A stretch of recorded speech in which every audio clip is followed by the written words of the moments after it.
2014 के बाद और अभी क्या मेजर फर्क आया है? 2014 तक 74, आज हमारे पास 148 हवाई अड्डे हैं। आप लोगों से सुना बहुत काम करवाया। अगर आप सो जाएंगे तो विकास नहीं। और खासकर एक ऐसे प्रधानमंत्री के नीचे जो खुद 18-20 घंटे काम करता है। मोदी जी की एक खासियत, आगे 10-12 साल 50 साल की बात सोच है और किसी की ऐसी। यूपीए सरकार के दौरान भी हाईवेज बनती थी और अभी भी हाईवेज बनते हैं, क्या फर्क है दोनों के? बहुत फर्क है। एक रिकॉर्ड कायम किया है 100 लेन किलोमीटर 100 घंटे में। एयरपोर्ट्स को लेकर के क्या ट्रैवल बढ़ाने के लिए, हमारे लोगों के बाहर जाने के लिए अगर हवाई अड्डे नहीं होंगे तो कैसे जाएंगे?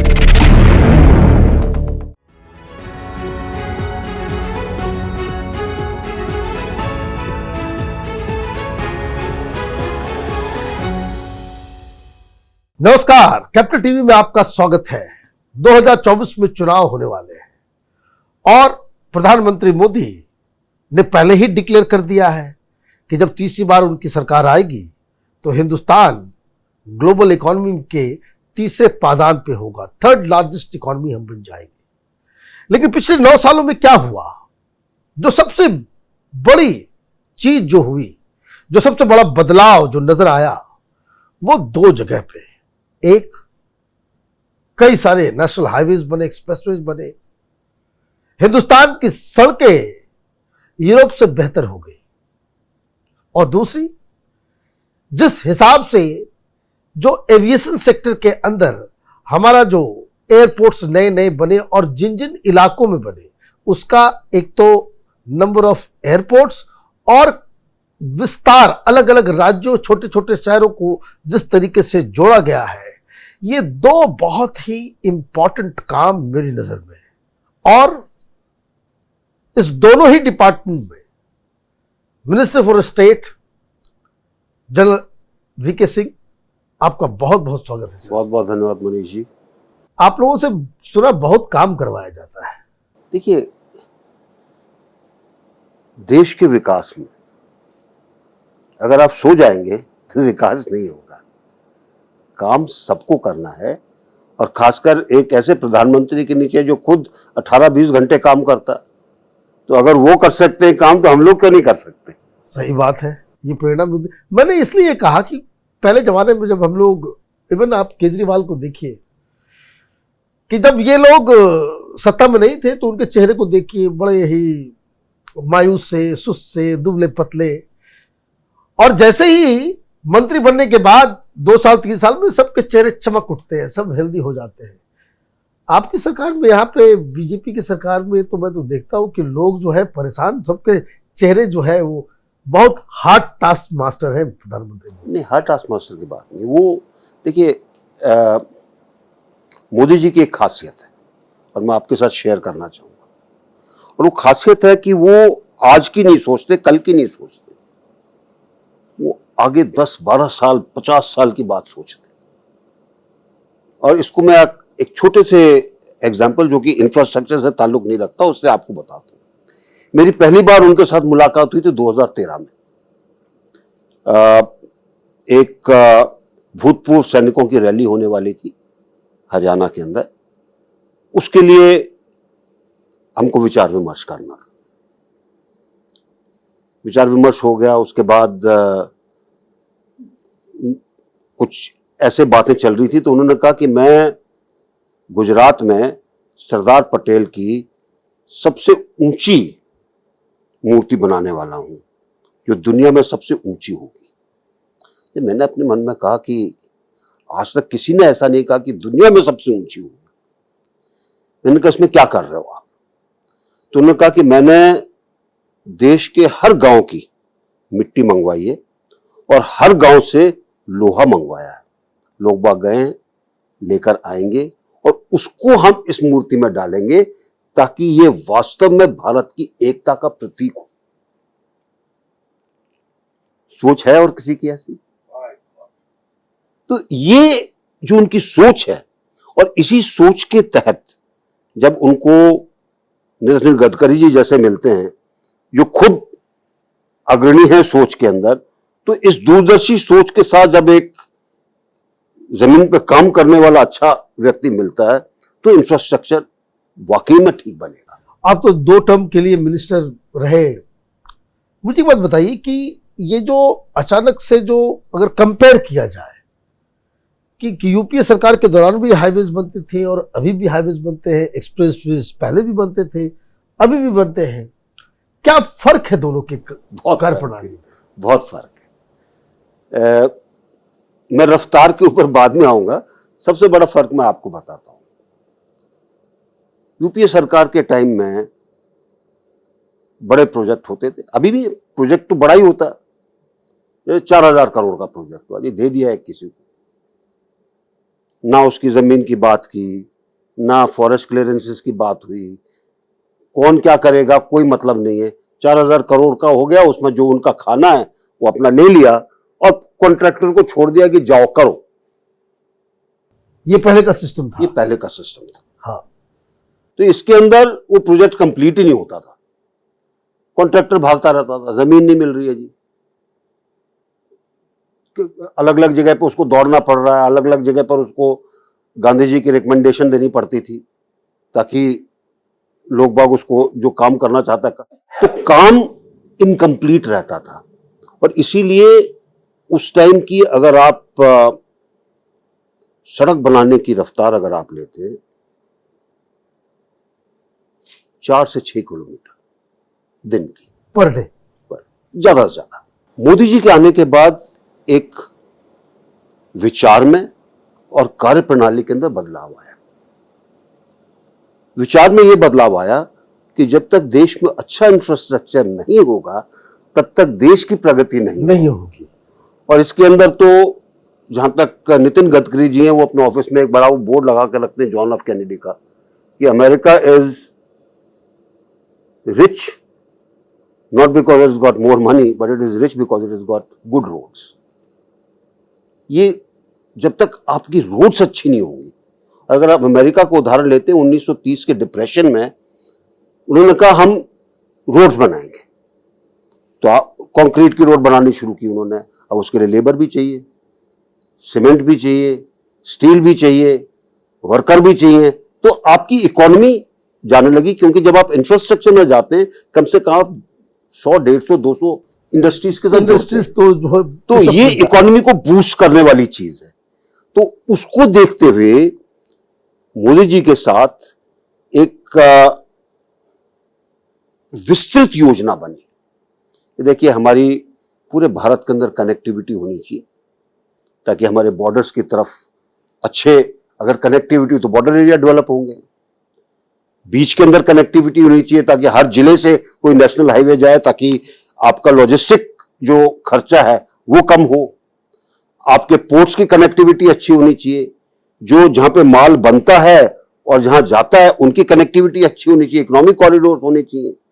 तो भारतमाला परियोजना बनी, इकोनॉमिक कॉरिडोर्स बने, पोर्ट्स के लिए रास्तों की चीजें बनी और एक इस विस्तृत प्लान के नीचे बहुत सोची समझी रणनीति के साथ इन पर काम शुरू हुआ। प्रणाली में क्या बदलाव आया कि ठीक है ये प्रोजेक्ट इतना है, अगर 4,000 का है हम इसके अंदर छोटे कॉन्ट्रैक्टर्स लेकर आएंगे, इसको तोड़िए। ओके। तो ज्यादा लोग पार्टिसिपेट करेंगे, हाँ। दाम उसका नीचे आएगा, ज्यादा लोग होंगे, आपस में कंपटीशन होगा, गुणवत्ता अच्छी होगी और काम जल्दी होगा। और उसके बाद एक चीज और रखी कि जब तक 90% लैंड हम नहीं ले लेते हैं तब तक हम काम नहीं शुरू करेंगे। एक बार आपके पास 90% लैंड आ गया, सिर्फ 10% बचा है, वो 10% एक साल के अंदर जब तक वो तब तक हो जाएगा। फॉरेस्ट क्लियरेंसेस वगैरह की बात आई। उसके बाद मोदी जी की गति शक्ति योजना चली जिसमें जो मिनिस्ट्री इन चीजों में जुड़ती है, फॉरेस्ट मिनिस्ट्री एनवायरमेंट जुड़ती है, कहीं पर आपको बाइटुमिन और दूसरी चीजों की जरूरत है, पेट्रोलियम मिनिस्ट्री का भी काम पड़ता है, यानी जितनी भी मिनिस्ट्री जुड़ती हैं इस गति शक्ति के माध्यम से वो बहुत ही एकाग्रता के साथ उस प्रोजेक्ट को पूरा करने के अंदर जुड़ जाती है। तो इसलिए आज 38 किलोमीटर दिन के रोड बनती है। तो कहाँ 4 कहाँ 38? वो तो कुछ भी नहीं है। अभी क्यूब कंपनी ने एक रिकॉर्ड कायम किया है, 100 लेन किलोमीटर 100 घंटे में। माय गॉड, रिकॉर्ड कायम किया उन्होंने।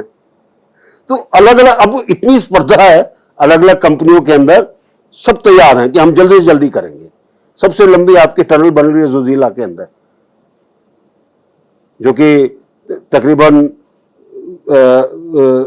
उसकी अगर हम शुरुआत लेते हैं 11,000 से लेकर 14,000 फुट तक वो जाएगी उधर से निकलती हुई। सबसे लंबी 13-14 किलोमीटर लंबी रोड टनल दुर्गम इलाके में, जो लद्दाख और कश्मीर को जोड़ेगी। काम वहां पे सर्दी में भी हो रहा था जब बर्फ गिरी हुई थी, क्योंकि कॉन्ट्रैक्टर ने कहा मैं काम नहीं रोकूंगा, मुझे टाइम पर कंप्लीट करना है। ये जो चीज जो आई लोगों के अंदर, क्योंकि उन्होंने देखा कि चाहे मंत्रालय हो, चाहे हमारे मंत्री हो नितिन गडकरी जी, चाहे हमारे प्रधानमंत्री जी हो, सबके सब काम करने के लिए उनकी प्राथमिकता है। अब एक बात बताइए, तो सड़कों को लेकर के तो देश भी जान रहा है कि अद्भुत तरक्की हमने की है।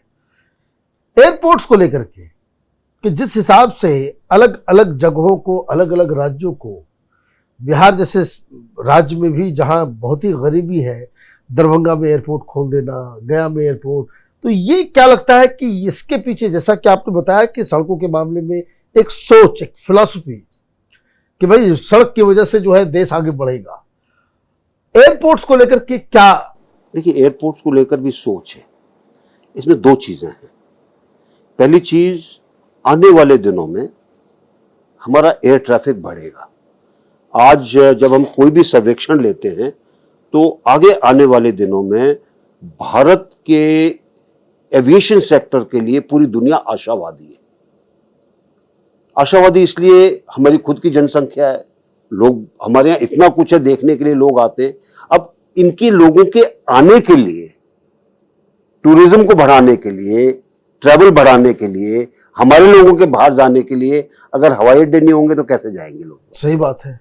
तो कोशिश ये की गई कि बड़े हवाई अड्डे भी हों, जैसे दिल्ली में है, जेवर में बन रहा है, मुंबई में बन रहा है, कुशीनगर में शुरू हो गया है, ग्रीनफील्ड है, गोवा के अंदर नया बन गया है। ये जो हवाई अड्डे जो बड़े बड़े बने हमारे, उसके साथ इसमें भी मैं कहूंगा कि मोदी जी की सोच थी कि हवाई यात्रा का लोकतंत्रीकरण कैसे हो। तो उड़ान स्कीम शुरू हुई, क्योंकि रीजनल कनेक्टिविटी स्कीम है, और उसका मतलब सिर्फ यही था कि टियर 2, टियर 3 सिटीज जो हैं वो कनेक्ट हो। राइट। तो इसमें यह ध्यान दिया गया कि भाई पहले ये देखो कि क्या वहां पर कोई पुरानी एयर स्ट्रिप है, छोटी हो, हम उसको बड़ा करेंगे अगर लोग बाग जाना चाहते हैं। जैसे दरभंगा के अंदर टर्मिनल बड़ा कर दिया गया, रनवे थोड़ा बड़ा कर दिया गया ताकि वहां बड़ा जहाज लैंड कर सकता है। कि इसी तरीके से कई और जगह हैं, जहां बहुत सी जगह हैं जहां पर विस्तारीकरण किया गया, और उड़ान स्कीम के नीचे एक ये तरीका अपनाया गया कि ज्यादा उसके ऊपर टिकट का बोझ ना पड़े। तो एयरलाइंस के लिए कहा गया कि भाई देखिए, अगर आपका बड़ा जहाज है उसमें तकरीबन 40% सीट जो है आपकी वो उड़ान के लिए होनी चाहिए। छोटे कोई आते हैं तो अगर उड़ान पे जाना चाहते हैं तो उनकी सारी की सारी उड़ान के लिए। और इसके लिए एक वायबिलिटी गैप फंडिंग की एक सोच रखी गई, ताकि ये ना हो कि एयरलाइन लॉस में चला जाए। तो इसके कारण टियर 2, टियर 3 सिटीज के अंदर कनेक्टिविटी हुई, और उसके बाद डिमांड बढ़ने लगी, ये हमें भी ज्वाइन करो, बीजापुर है, कोल्हापुर है, शोलापुर है, अमरावती है, सब जगह कि ये हमें ज्वाइन करो, आप हमारे यहाँ होना चाहिए। हिसार का विस्तारीकरण हो रहा है। आप देखेंगे कि इतनी जगह पर डिमांड आ गई कि क्योंकि सब लोग अब टाइम बचाने के लिए जा सकते। पिथौरागढ़, अगर आपको दिल्ली से पिथौरागढ़ जाने हो जाना हो 3.5 या 4 दिन लगते हैं। बिना किसी डाउट। अब अगर जब उन्होंने हिंडन की से पिथौरागढ़ की फ्लाइट शुरू की थी, आप 1 घंटे में पहुंच गए, 1.5 घंटे में पहुंच गए, तो कौन नहीं जाना चाहेगा। तो ये सब चीजें जो है देखते हुए जो लोकतांत्रिकरण हुआ है ये बड़ा अच्छा है और आगे आने वाले दिनों के लिए ये हब और स्पोक के तरीके से काम करेगा। तो ये बताइए मुझे कि पिछले जो 2014 के बाद और अभी क्या मेजर फर्क आया है संख्या की दृष्टि से और पैसेंजर की दृष्टि से? देखिए, संख्या की दृष्टि से हमारे पास 2014 तक 74 हवाई अड्डे थे, मात्र 74 पूरे देश में। आज हमारे पास 148 हवाई अड्डे हैं, ऑलमोस्ट डबल। तो हमने इसके साथ साथ अपनी एविएशन पॉलिसी के अंदर जो दुर्गम इलाके हैं वहाँ पे हेलीकॉप्टर सेवाओं के लिए भी वो किया। उत्तराखंड है, हिमाचल है, जम्मू और कश्मीर है, सिक्किम है, कई नॉर्थ ईस्ट के इलाके हैं और नॉर्थ ईस्ट के ऊपर बहुत ध्यान दिया गया। नॉर्थ ईस्ट में एयर स्ट्रिप थी द्वितीय विश्व युद्ध की, लेकिन कोई उतरता नहीं था।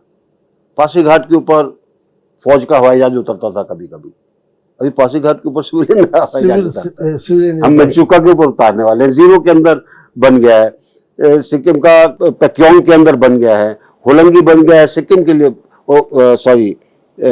अपना अरुणाचल के लिए बन गया है। ऐसे करके कोशिश की गई है कि उस इलाके के अंदर भी लाभ हो, लोग बाग एयर ट्रेवल कर सके और कई चीजें फिर की गई। मोदी जी का एक लक्ष्य रखा है कि हम लोग नेट जीरो पर पहुंचे कार्बन के अंदर। अब जहां तक हवाई सेक्टर है, नेट जीरो करने के लिए हर हवाई अड्डे को ये निर्देश हैं कि आप अपने जो खर्चा करते हैं वो सारा का सारा ग्रीन एनर्जी होनी चाहिए।